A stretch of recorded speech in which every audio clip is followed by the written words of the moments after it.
God spends a lot of time in the Bible telling us who we are. It's almost as if he knew that we would doubt who that was from time to time. It's as if he saw it coming, that there would be many moments in our lives when we'd let different kinds of names define us. When we've looked in the mirror, compared ourselves to pictures, and heard the name ugly. When we've been left by loved ones, people we trusted once, and heard the name unworthy. When we've been drowning in discouragement, living in a seemingly never-ending crisis, and heard the name forgotten. When we've had our hopes up and our hearts open only to be brought down by closed doors, and we heard the name rejected. When we've looked for infinite, affirming love through lesser physical, fleshly versions. When we gave it away, or when it was stolen and we heard impure. We heard garbage. When we go to other verses to ease our pain, and we hear addict, we hear forever broken. When we feel like we are living in the shadow of someone else's calling, and we hear second place. When our pain cripples us to a point where we don't even know how to let others in, and we hear lonely. When our past seems too gross for others to forgive, and we hear disgusting. It's overwhelming. These voices we are constantly hearing, it's suffocating. This air of constant critique and comparing, and it's sort of amazing. The people whose voices I have allowed to name me, the power I have given to my past, to my mirror, and to my surrounding, and enable them to identify me. The amount of years I have spent living up to whatever others say over me. But God says something else. It's like he knew there would be other voices, so he wrote his voice down in a timeless book of truths that would remind us over and over again in the moments when lies would block his truth and somehow make us forget. I am going back to the source, not the people I have allowed to represent God to me, but the actual, literal, tangible words that he has written down for me. And these are some of the names that he has given to me. John 15:15, he calls me friend. 1 Thessalonians 1:4, he calls me chosen. Ephesians 2:10, he calls me his workmanship. He calls me his art. He calls me handmade.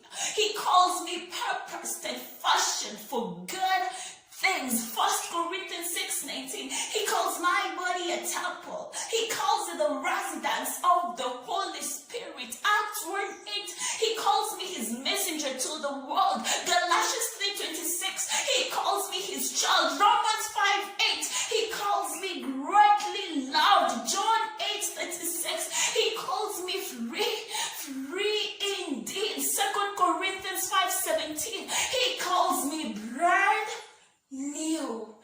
And it's amazing how different these names are from the names I am used to listening to.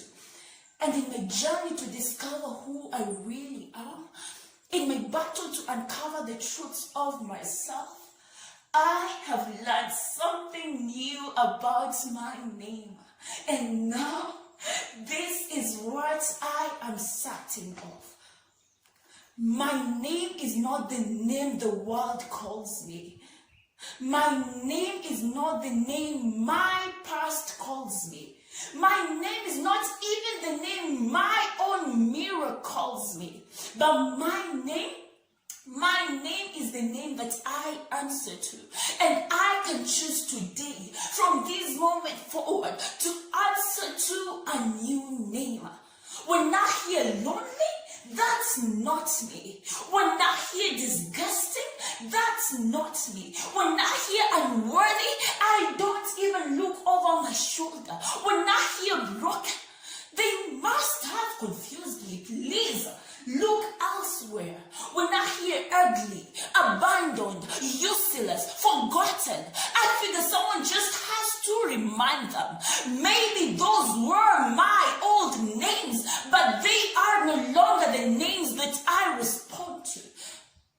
My name is the name that I have chosen to spend my days living up to.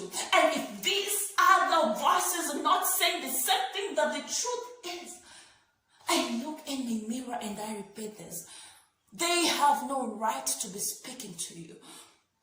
When you stop answering to your old names, they stop having power over you. The names that my Father, eternity's author, the world's creator has called me are the only names that I answer to. When I hear friend of God, that's my name. God's workmanship, that's my name. Chosen, that's my name. Loved, worked, and created with a purpose, that's my name. God's temple, that's my name. God's messenger, that's my name. Free, that's my name. Child of God, you must be looking for me greatly loved. You must be calling for me brand new. That is my name. That is the name that I respond to. The enemy has no power here. Perfect love casts out fear. And perfect love has named me and you. So, what is your new name? What is stirring up inside of you when you hear these words? What do you know is the name God is calling you? Maybe it's not the name you grew up with. Maybe it's not the name your old friends associate you with. Maybe it's not the name your whole life you were used to identifying with. But it is the name that you now answer to.